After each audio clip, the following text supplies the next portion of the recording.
venez vous installer.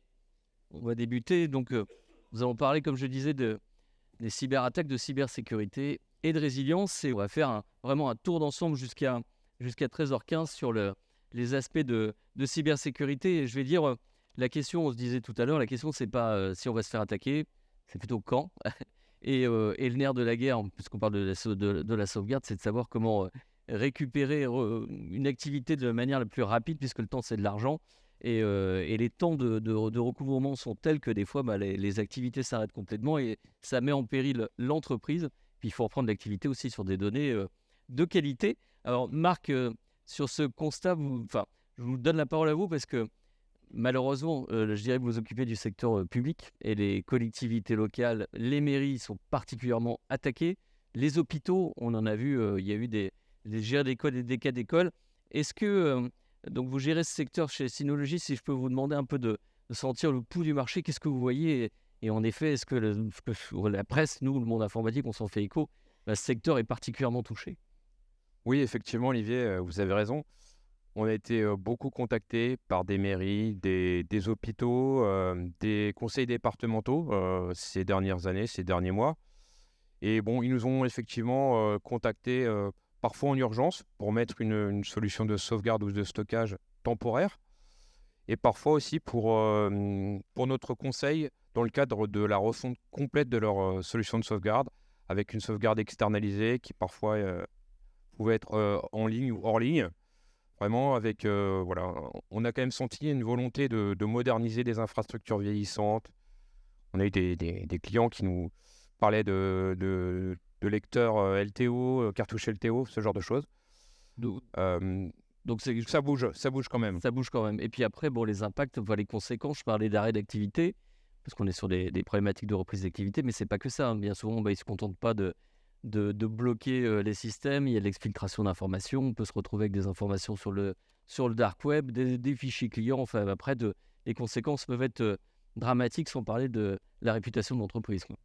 Oui, sur le domaine de la santé, effectivement, c'est des données vraiment confidentielles et hyper sensibles. Donc, on sent quand même qu'il y a une prise de conscience qui arrive. Et heureusement. Jérôme, en fait, quelques mots peut-être sur Leader System. Qui êtes-vous?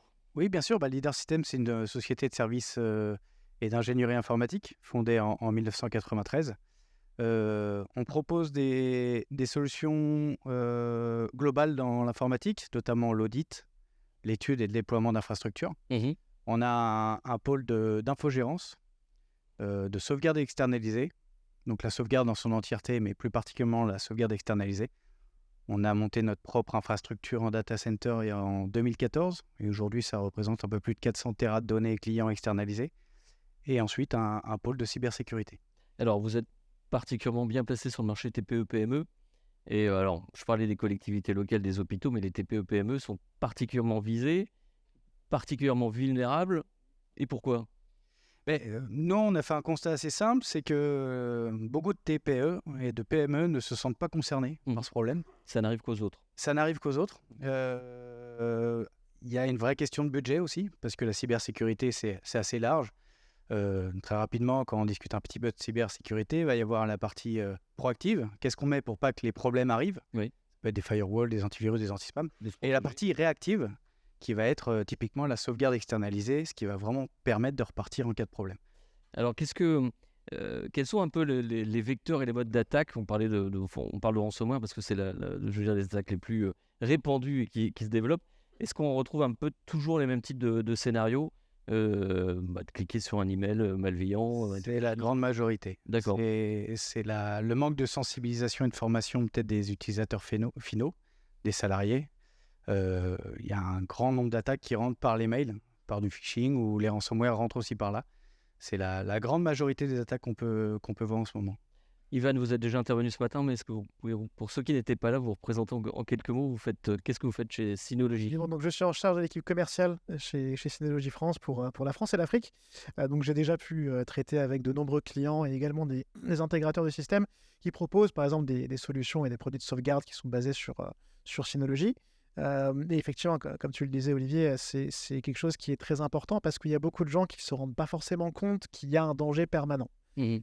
Un ransomware, c'est quelque chose qui peut paraître parfois un peu flou pour eux, mais effectivement, hein, comme l'a dit Jérôme, c'est quelque chose qui peut arriver très rapidement. Malgré toutes les campagnes de sensibilisation, malgré Alors, la ce que je dis pratique toujours, des attaques, de ce que peut faire cybermalveillance ou l'ANSSI, ça reste quand même un sujet. alors je dis toujours une chose, c'est que le point d'entrée, hein, la faiblesse, vraiment le maillon faible dans un système informatique, c'est jamais le système informatique. C'est toujours l'humain qui est derrière. Et effectivement, hein, comme disait Jérôme, il y a probablement un problème peut-être d'éducation, apprendre vraiment aux gens comment reconnaître un email de phishing, ce genre de choses. Mais il y a effectivement des portes d'entrée qui sont toujours présentes dans toutes les entreprises.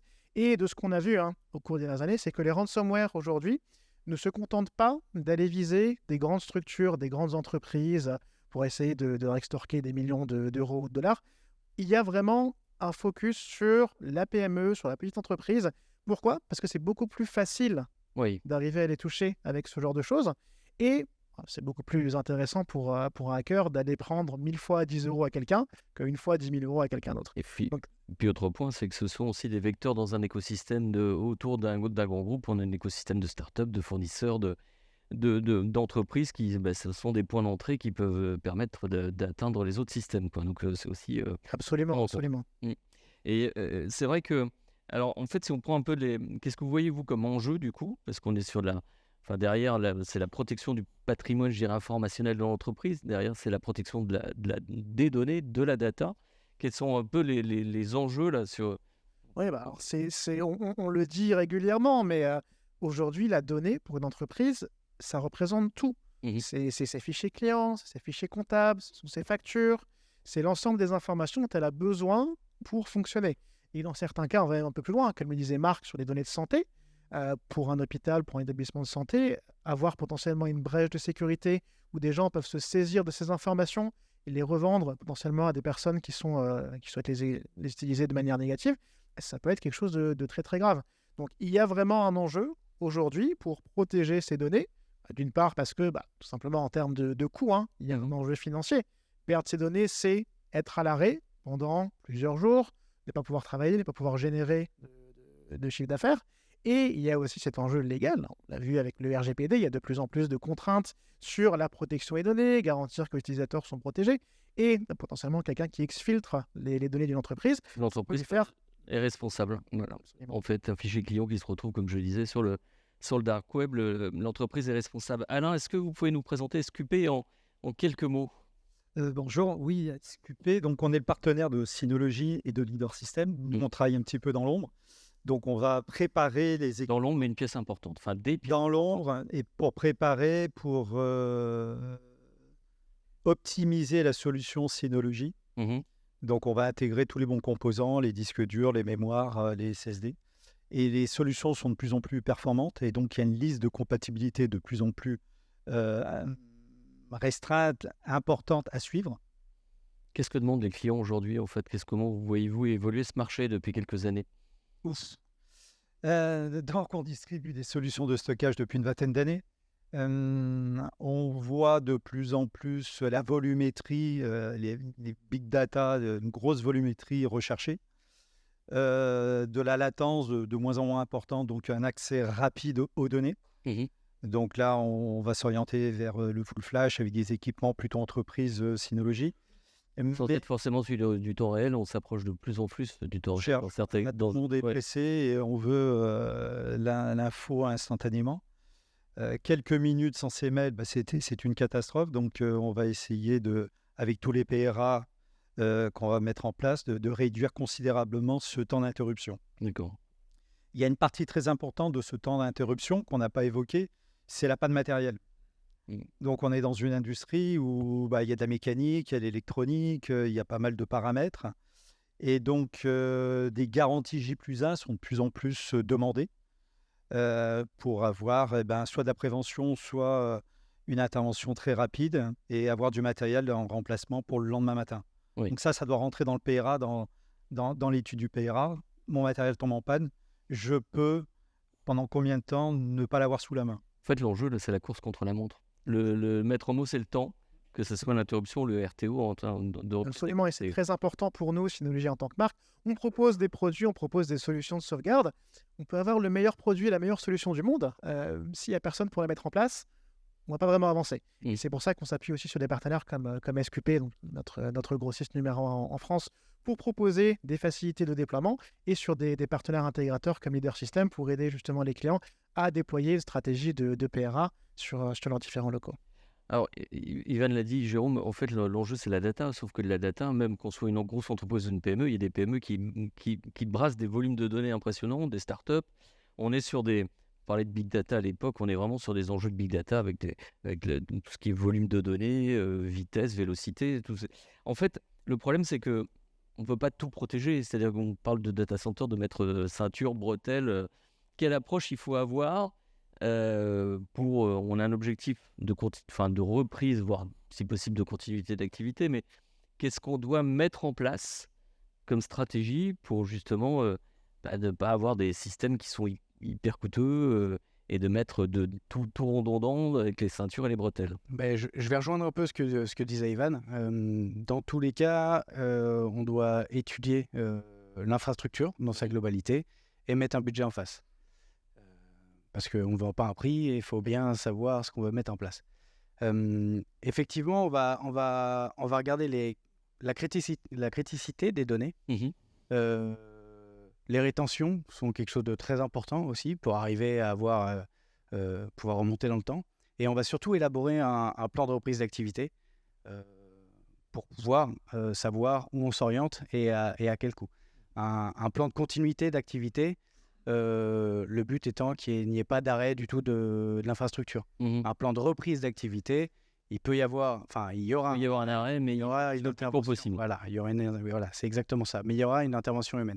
Ce qui va changer, ce qui va créer vraiment la différence entre les deux, ça va être le coût qu'on va pouvoir mettre dans l'infrastructure. Et ça demande aussi une vraie stratégie data. C'est-à-dire que de dire voilà quelle est ma donnée utile, vous parlez de criticité, mais quelle est ma donnée utile, déjà d'identifier où est sa donnée, vous parlez d'infrastructure, mais bien souvent la donnée est complètement éclatée, sans parler des entreprises multisites. Ça pousse à avoir cette stratégie data, ce qui in fine est une bonne chose, parce que si on veut faire du service, si on veut faire de l'IA, on parle beaucoup d'IA aujourd'hui, il faut avoir de la donnée. Si on veut être compliant GDPR, il faut savoir où est sa donnée. Donc en fait, cette stratégie data, je dirais, les convergentes, c'est qu'elle sert à tout le monde. Donc il faut vraiment avoir cette stratégie. Ivan, en fait, est-ce que du coup, cette stratégie data pousse à avoir Alors, avant même de parler, on parlait tout à l'heure de cloud ou de on-prem, déjà d'avoir sur les différents supports de stockage, en fonction de sa stratégie de la criticité des données, différents modes de sauvegarde et de stockage. Absolument. Si vous aviez suivi la première présentation, vous avez vu Marc vous dire qu'en moyenne, on avait 4,1 solutions de sauvegarde. Ça part un peu à droite à gauche. Parfois, on a une solution de sauvegarde qu'on a besoin de transformer en solution de production. Parfois, on a besoin de restaurer rapidement. Parfois, on a besoin de restaurer peut-être un jour après. L'important, c'est effectivement de trouver le bon compromis entre les performances et le stockage. Parce que, mine de rien, le stockage, ça coûte quand même de l'argent aux entreprises. C'est un investissement, c'est de la maintenance qu'elles doivent faire. Donc effectivement, nous, on a vu de plus en plus une hybridation sur le stockage, où on voit des gens qui vont à la fois aller évaluer du stockage vraiment mécanique, qui va être vraiment sur un coût le plus bas possible, pour essayer de stocker du stockage froid, de l'archivage, et alors soit à côté, parfois dans le même modèle, parfois sur un autre modèle, du stockage flash, qui va être plus pour de la sauvegarde de données chaudes. De données immédiates. Voilà, des bases de données qui sont modifiées très fréquemment, elles ont besoin d'être sauvegardées, de pouvoir restaurer très très vite. Donc ça, effectivement, c'est quelque chose qu'on a vu. Et tu parlais également d'hybridation, c'est quelque chose qu'on voit également de plus en plus, au-delà du type de stockage, également sur la destination du stockage. Aujourd'hui, on a quand même un grand mouvement de retour sur site. Il y a quelques années, on était vraiment dans l'hégémonie du cloud. On pensait que tout allait finir chez AWS. Move to cloud, move to multi-cloud complet. On a une hybridation de fait parce que même on parle de retour du cloud, c'est des choses en effet qu'on voit de plus en plus. Là, ce qu'on voit justement, c'est vraiment un retour de plus en plus à du stockage sur site. Et ça, je pense que Jérôme, tu le confirmeras, c'est le cas dans la sauvegarde. Alors, nous, effectivement, le constat, c'est que l'hybridation, c'est ce qui marche le mieux, c'est ce qui plaît le mieux. Et c'est pas une fin en soi, le cloud n'est pas un aboutissement en soi, c'est plus une philosophie qu'autre chose. Il y a des clients qui jurent que par ça et d'autres qui ne veulent pas en entendre parler. Donc, le côté hybride est un bon compromis. Et ce qui permet d'avoir des solutions de sauvegarde assez pointues, le fait d'avoir une sauvegarde locale qui est externalisée en data center, il y a une grosse, donc notamment avec les produits Synology, il y a une vraie flexibilité sur tout ça. On peut vraiment tout paramétrer, il faudra en parler longuement. Ce qui permet vraiment d'apporter un maximum de sécurité et d'avoir ce côté de cybersécurité réactif en cas de problème. Alors, Alain, vous composez un peu ces solutions. On va de plus en plus vers des solutions intégrées, modulables, clés en main. C'est un peu et simple, en fait, sans les mettre au mot. Ah bah nous, on est le partenaire du clé en main pour Synology, puisqu'on va proposer une solution qui sera assemblée, soit hybride avec une partie mécanique, une partie flash, soit que de la mécanique pour de l'archivage. Ensuite, bon, j'attire votre attention sur toujours ce J+1. On parle de PRA, on parle d'avoir l'info immédiatement sous la main. Aujourd'hui, perdre un équipement pendant plusieurs heures, plusieurs jours, c'est quasiment impossible. Il suffit de regarder le chiffre d'affaires de votre société, vous divisez ça par 365, et par jour d'immobilisation, vous avez plus ou moins le risque que vous encourez. Donc, je vous encourage vivement à prendre de la garantie J+1. Donc, nous, aujourd'hui, nos avant-ventes travaillent main dans la main avec nos partenaires, Leader System, et on va étudier un petit peu la criticité des données, savoir s'il faut tout mettre en local, si on peut ouvrir des tuyaux pour aller pousser de la donnée vers le cloud et mettre toutes les stratégies bien adaptées. Aujourd'hui, avec Synology, on a toute une suite de logiciels qui permettent de paramétrer tous les types de sauvegarde, la récupération instantanée de données. Donc, l'outil Synology est vraiment le couteau suisse pour ce type de solution. Vraiment, il faut mettre à plat l'architecture, vraiment songer en fonction des datas, des usages, des besoins. Oui, si je peux rajouter, en plus, Alain a parfaitement raison. Et on voit beaucoup de gens, beaucoup d'entreprises, surtout qui ont des budgets assez limités, qui vont hésiter. Est-ce que j'ai vraiment besoin d'une solution de sauvegarde? Est-ce que j'ai vraiment besoin d'un retour en J+1 si j'ai un souci? Et c'est dont on parlait tout à l'heure, c'est que faire ce genre de choix, choisir de prendre une solution qui est moins chère mais avec moins de possibilités, sur le long terme, ça peut coûter très cher. Le pas cher coûte cher. Oui. C'est ça, le pas cher coûte cher. On peut retenir, oui, il faudra retenir, donc le pas cher coûte cher, peut coûter cher. Ah, mais c'est vrai qu'il y a un vrai risque. Et Marc, toi, tu travailles avec des clients qui, des fois, viennent nous voir avec des cas. Est-ce que vous avez des cas, justement, Marc, un peu de solutions un peu hybrides ou des cas en tête d'entreprises que vous accompagnez? Alors, vous êtes sur le secteur public, ou de collectivités, sans forcément citer les noms, mais justement d'architecture un peu hybride que vous mettez en place? Écoutez, oui, on a pas mal d'administrations qui nous contactent aussi, qui ont besoin de renouveler déjà des solutions existantes, mais qui étaient réellement surdimensionnées et trop coûteuses. Donc, il y a une vraie réflexion autour du coût total de possession. Et donc, on a aussi d'autres administrations qui vont peut-être nous solliciter pour nous découvrir uniquement à travers de la sauvegarde de leur compte Microsoft 365 avec notre solution gratuite Active Backup pour Microsoft 365. Ouais. Est-ce que vous êtes sur un secteur, est-ce que le secteur public investit à hauteur justement des enjeux, notamment de cybersécurité? Est-ce que vous sentez un peu... On sent un frémissement quand même, oui, tout à fait. Parce qu'en fait, c'est aussi... Mais il y a une marge de croissance impressionnante à réaliser ensemble, donc c'est pour ça que je suis là. Alors...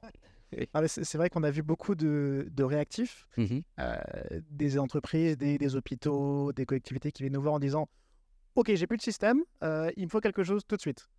Et on voit de plus en plus une prise de conscience, où il y a de plus en plus d'entreprises, que ce soit dans le privé ou dans le public, qui viennent nous voir en disant « J'ai pas de problème, mais oui.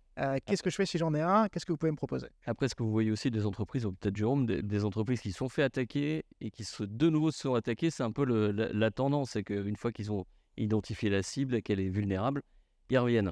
Alors, c'était aussi pour rebondir sur ce qu'il disait. Effectivement, donc on parle beaucoup de coûts, mais parce que plus de 90% des entreprises en France sont des TPE et des PME, donc ça fait quand même beaucoup de monde. Et quand on va les voir, bien souvent, c'est qu'est-ce que ça coûte? Parce que pour eux, c'est pas productif. Ils vont se protéger, mais ça ne va pas leur apporter, il ne va pas y avoir de rentabilité. En revanche, quand ils se sont fait attaquer et qu'on retourne les voir, le discours n'est plus le même. On ne parle plus d'argent, on parle de technique, de PCA, de PRA, de sauvegarde en ligne ou non, externe ou pas. On va même plus loin encore dans la cyber. Donc oui, les mentalités changent, mais les vrais mots, peu importe la taille, c'est de croire que ça ne peut pas nous arriver. Ouais, alors vous dites, ouais, en fait, ce qui coûte pas cher, en fait, peut coûter cher, mais du coup, il faut quand même maîtriser ces environnements. C'est un investissement. Quelle approche on doit faire, en fait? On parle d'approche FinOps avec le cloud, par exemple. Est-ce qu'on a vraiment une approche optimisée qu'il faut être Alors mise en oui, place? il y a, La gestion des risques, des choses. il y a une approche optimisée. Le problème, c'est qu'elle est différente pour chaque entreprise. C'est-à-dire qu'il n'y a pas de solution miracle où on va dire, voilà, ça c'est parfait. Non, ça va vraiment dépendre des besoins de chaque entreprise, ça va dépendre du niveau de service qu'ils vont attendre, ça va dépendre de quel type d'appareil ils veulent le sauvegarder, vers quelle destination, à quelle fréquence. On a, comme le disait Jérôme, on a des entreprises qui nous disent, alors moi je ne veux pas du tout de cloud, zéro, je ne veux pas que mes données sortent de chez moi. Et on a à côté des entreprises qui nous disent, alors moi je ne veux rien sur site, je ne veux pas avoir à gérer de serveur, je veux que tout soit dans le cloud. D'accord. Donc en réalité, il n'y a pas un seul modèle. Ce qui est important pour une entreprise, c'est avant tout de définir ce dont elle a besoin, ce qu'elle attend, quels sont les effectifs qu'elle peut assigner à ce genre de choses. Parce qu'on l'a vu, surtout dans le public, il y a souvent très très peu de moyens humains qui sont affectés à ce genre de tâches, ce qui peut poser des soucis sur le long terme. Et ensuite, nous, voilà, on va essayer de proposer une solution qui va répondre au mieux aux différents critères que l'entreprise a besoin. Jérôme, vous mettez en exergue un peu la dimension service, c'est-à-dire que c'est aussi d'accompagnement, en fait, ce type de projet. Qu'est-ce que vous proposez? Alors, ouais, je vais reprendre l'exemple de la sauvegarde. Ce qui est important dans la sauvegarde, c'est que toute société de service peut prendre un logiciel et mettre une sauvegarde en ligne. Mais la vraie question à se poser, c'est qu'est-ce qui se passe s'il y a un vrai problème? Jusqu'où on va? Nous, ce qu'on propose, c'est de s'occuper absolument de tout. Donc, c'est de la mise en service, de la supervision quotidienne avec des outils performants et poussés. C'est du clé en main. C'est du clé en main. De la restauration sur site ou en ligne en cas de besoin. L'idée, c'est que le client, s'il a un problème, parce qu'au bout de 30 ans, on a eu un peu de recul pour voir un petit peu les réactions, personne pense vraiment... Enfin, le client a autre chose à faire quand il y a un crash majeur, notamment l'impact financier et tout ce qui s'ensuit.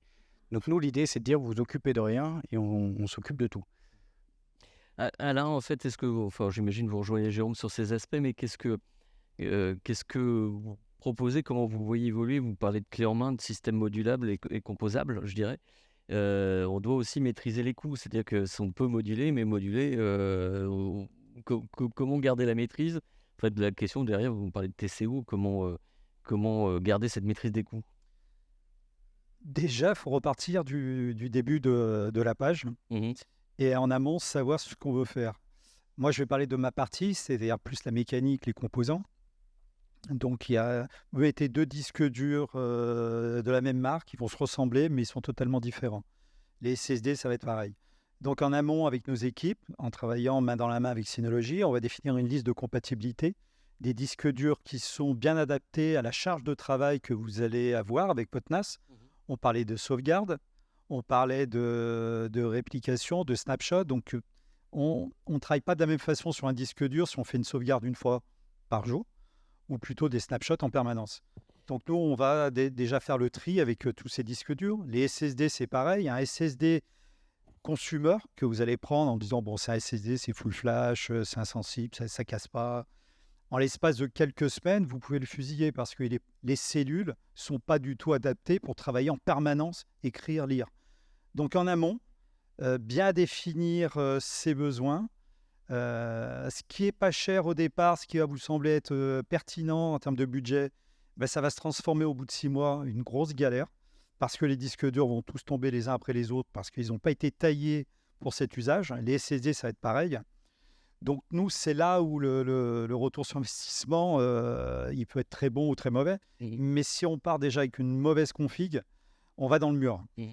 C'est vraiment tout le travail en amont d'identification déjà des besoins, des métiers, des besoins métiers, des besoins. Donc tout ce travail en amont, c'est des choses que...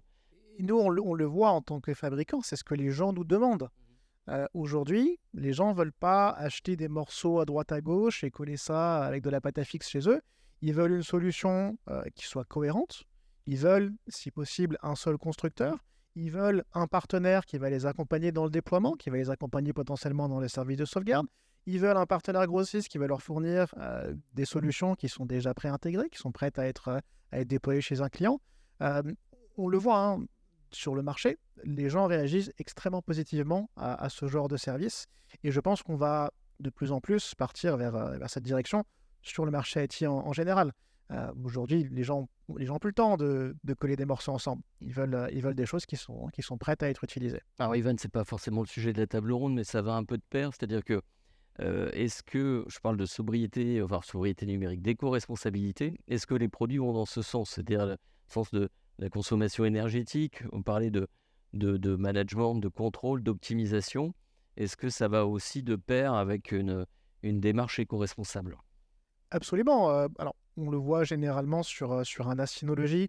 De manière générale, on va consommer beaucoup moins d'électricité sur un NAS Synology que sur un serveur standard, sur un serveur HPE, Dell, avec du Windows Server. On a quand même un système qui est optimisé pour travailler le plus efficacement possible. Donc, ça va être quelque chose de très important. Ça peut paraître un peu risible. On se dit, bon, entre 22 watts ou 41 watts, quelle est la différence? Sauf que sur 5 ans, avec un produit qui est toujours allumé, ça peut faire une facture salée pour l'entreprise, pour le budget de l'entreprise et aussi pour l'environnement.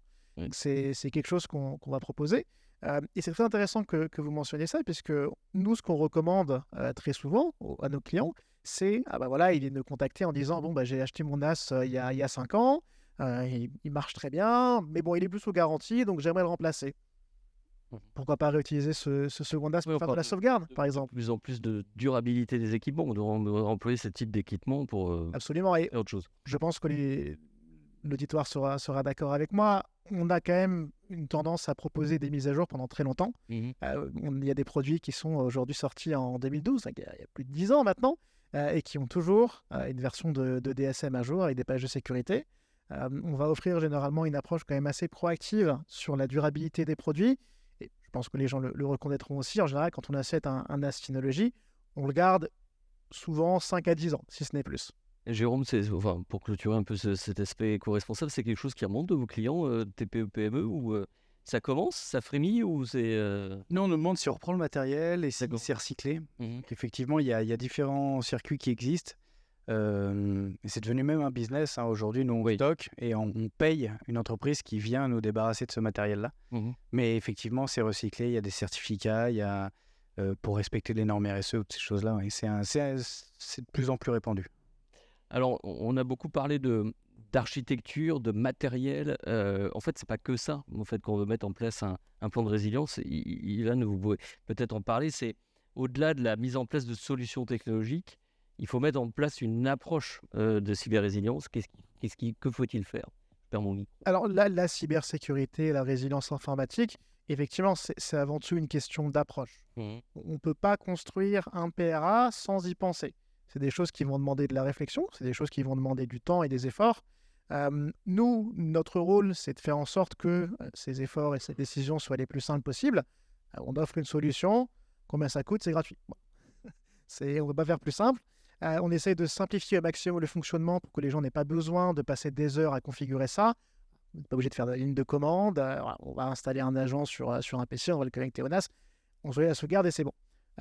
Après, bien sûr, au-delà de ça, nous, notre but, c'est de travailler aussi avec nos partenaires, partenaires revendeurs et intégrateurs, et leur fournir des solutions pour qu'eux aussi, eux, puissent ensuite faire de l'infogérance. Je pense que, Jérôme, tu peux parler un petit peu d'Active Insight, mais c'est un outil que je trouve assez intéressant, surtout pour un intégrateur.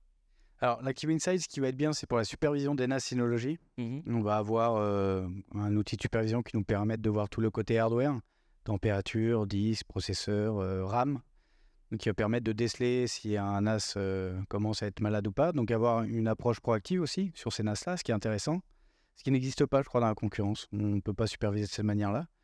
Il y a une partie de supervision des sauvegardes qui sont faites sur les NAS aussi, donc ça va être intéressant aussi. Ça nous permet de voir ce qui est en échec ou non, et avec les codes erreurs, avoir la cause.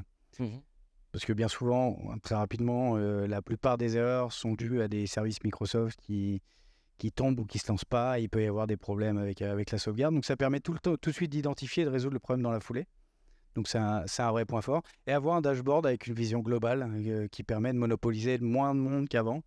Où avant, on avait des outils un peu moins performants, donc il fallait plus de monde. Là, on met une personne derrière un écran, technique ou ingénieur, qui sait gérer ces problèmes-là. mais qui peut gérer un parc de 200-300 machines. Mais vous avez aussi cette dimension conseil, je dirais, en amont, parce que souvent, TPE, PME, il n'y a pas forcément, enfin, il n'y a pas dans les TPE, a fortiori de DSI, mais ou de responsable sécurité encore moins. Souvent, c'est le DG que vous avez en face de vous, ou le directeur financier peut-être.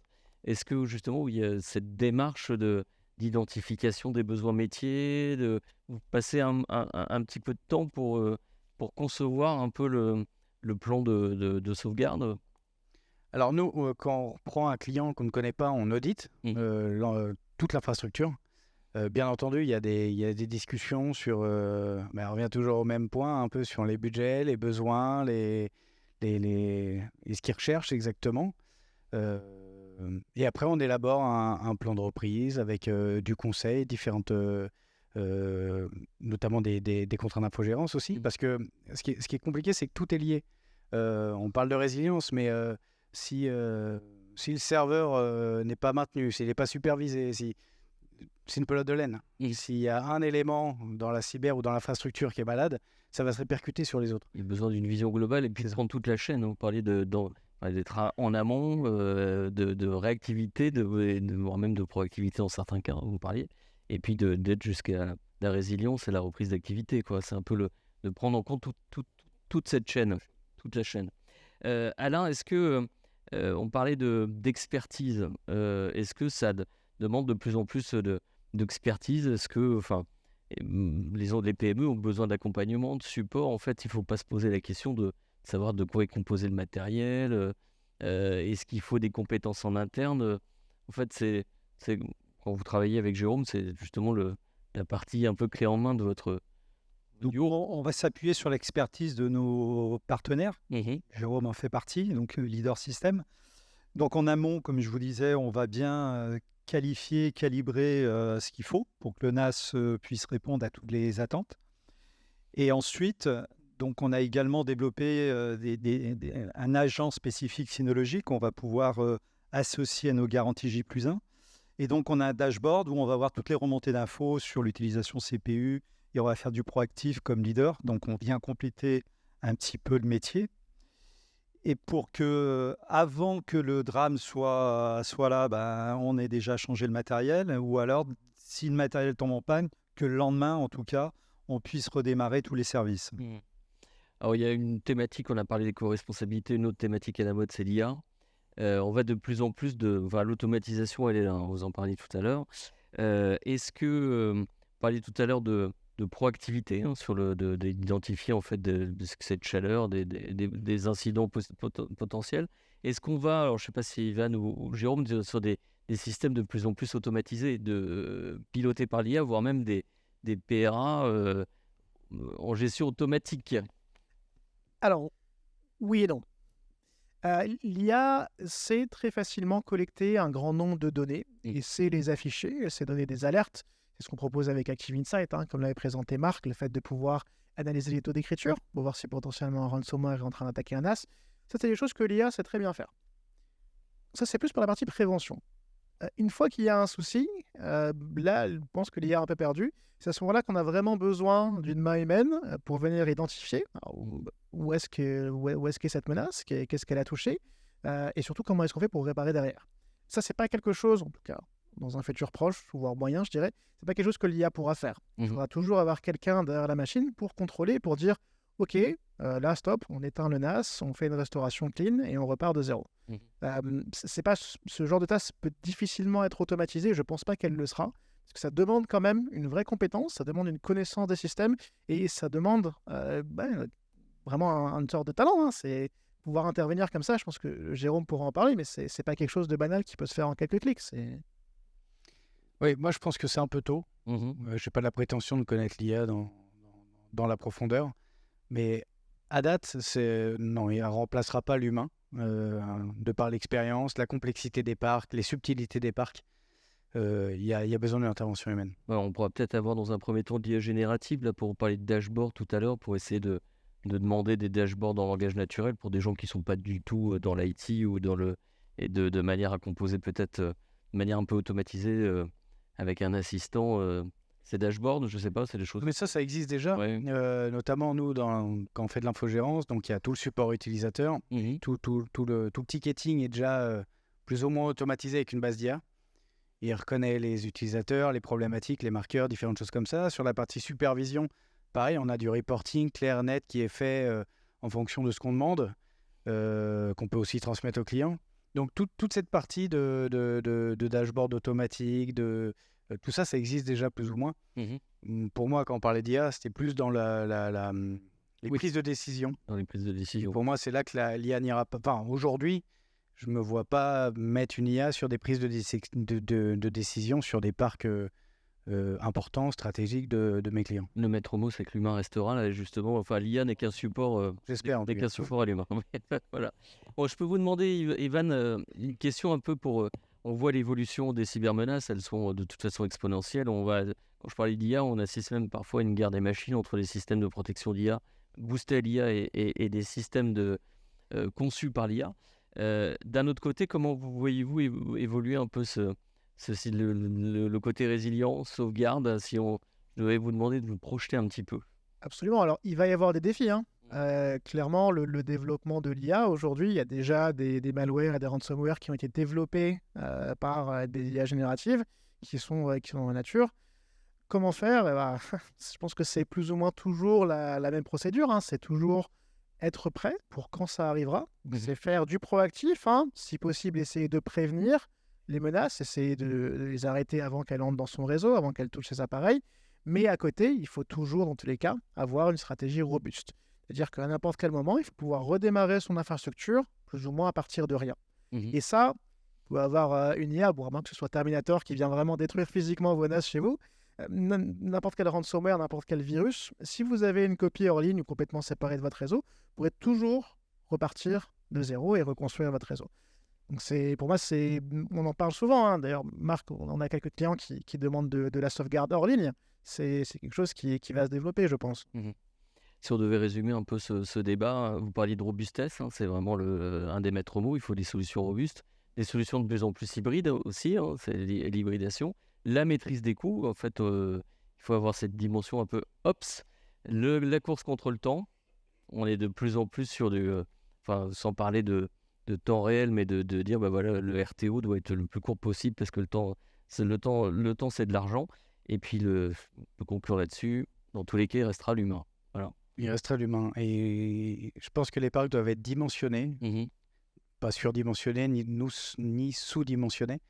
Mais il faut arriver à trouver le juste milieu pour que justement cette résilience soit réelle. Voilà. Très bien. Merci messieurs, on peut vous applaudir. Merci à vous.